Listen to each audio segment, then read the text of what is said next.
Pensioners की pension में इजाफा तो कर दिया गया, ऐलान भी कर दिया गया, लेकिन अब उसको लागू नहीं किया जा रहा। फिर से जो है वो एमिनेस्टी स्कीम यानी काले धन को सफ़ेद करने के लिए जो है वो एक मौका देने की बातचीत हुई है। सेल्स टैक्स चोरी पे जो है वो जुर्माना जो 5 लाख तक का था उसको बढ़ा के 50 लाख रुपये तक किया जा रहा है। अस्सलाम वालेकुम नाज़रीन, मैं हूँ आपका मेज़बान इरशाद अंसारी और आप देख रहे हैं एक्सप्रेस न्यूज़।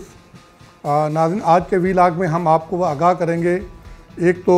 जो पेंशनर का इशू है उस पर हम बात करेंगे कि ये बार बार हम इस पर आवाज़ उठा रहे हैं। हुकूमत की तरफ से अब जो है वो कहते हैं कि कुफर टूटा खुदा खुदा करके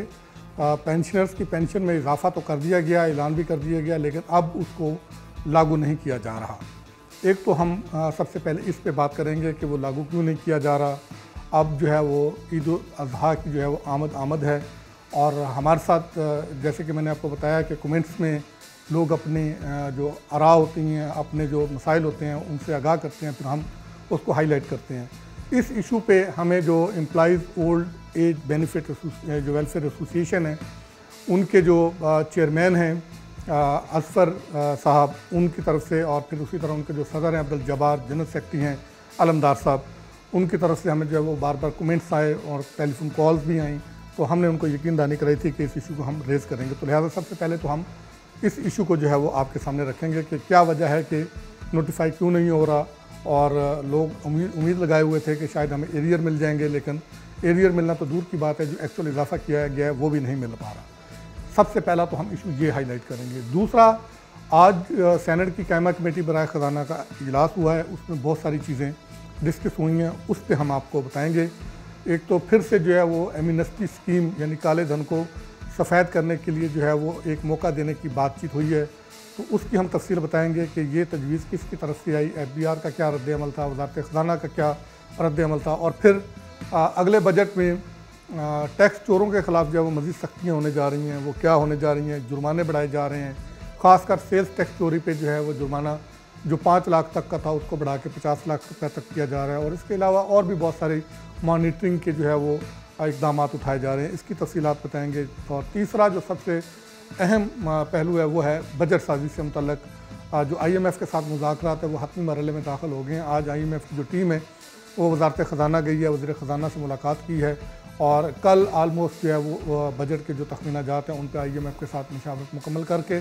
और 23 तारीख को यानी कि परसों जो है वो इसको फाइनलाइज़ कर लिया जाएगा। उसके बाद बजट जो है वो अपने फ़ाइनल जो है वो मसवदा जो है उसको फ़ाइनल शक्ल देने की जो है वो एक्सरसाइज जो है वो शुरू हो जाएगी। और तवक्को ये की जा रही है कि जो अगला अशरा यही जो अशरा चल रहा है और जो अगला हफ्ता है वो बजट के लिए इंतहाई अहम है, और उसमें जो है ये बजट मुकम्मल हो जाएगा और फिर ये अप्रूवल के प्रोसेस में चला जाएगा। और इसी महीने में जो है वो APCC का इजलास, नेशनल अकाउंट्स कमेटी का इजलास हो चुका है, और APCC का इजलास जो है वो 26 को होने जा रहा है। फिर उसके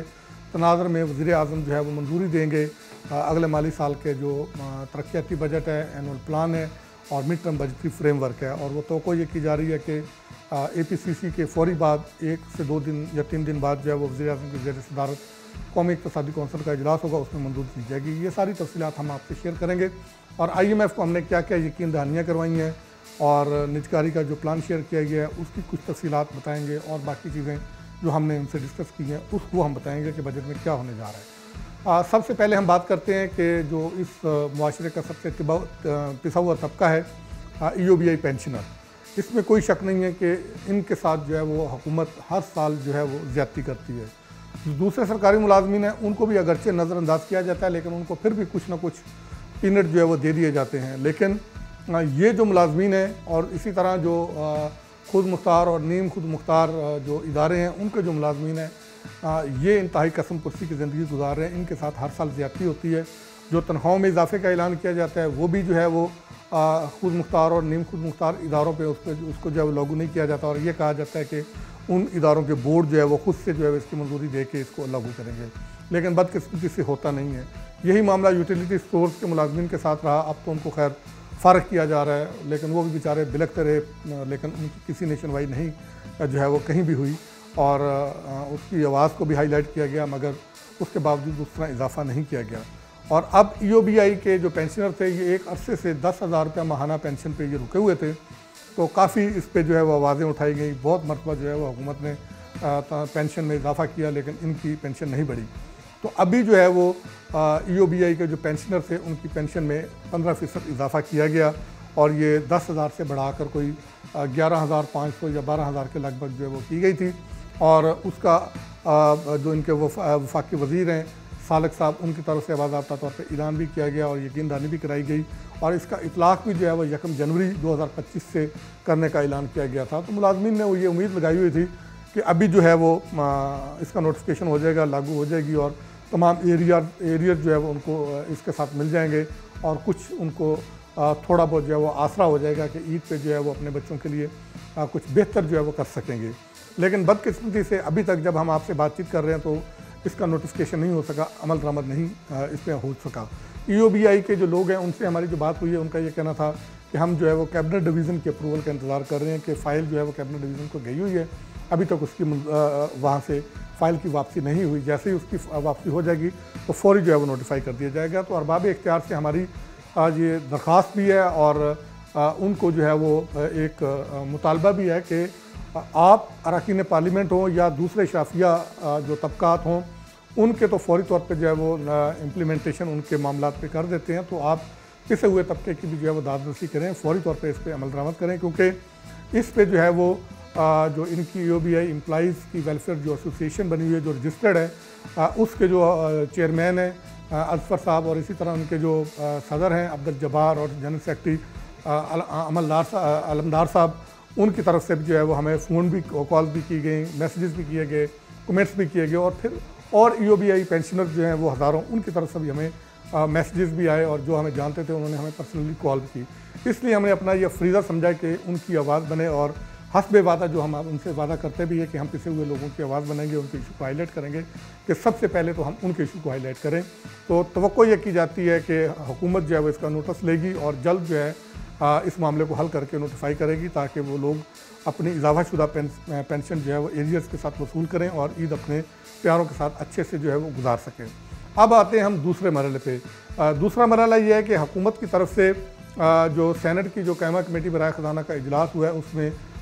एमिनेस्टी की जो है वो दोबारा से तजवीज़ आई है कि सेंटर वार्डा की तरफ से और दूसरे अरकान सेनेट की तरफ से जो ये तजवीज़ दी गई थी और ये तजवीज़ इस वजह से दी गई थी कि उनका ये कहना था कि बहुत सारा पैसा जो है वो पाकिस्तान से जो है वो दुबई शिफ्ट हो रहा है और यहाँ पे चूँकि वो सख्ती है और सख्ती की वजह से और टैक्सों की भरमार है और कारोबार करने के बहुत सारे मसाइल हैं और उसकी तस्दीक FBR के जो मुलाजमीन है वहाँ पे और FBR के जो ऑफिशियल थे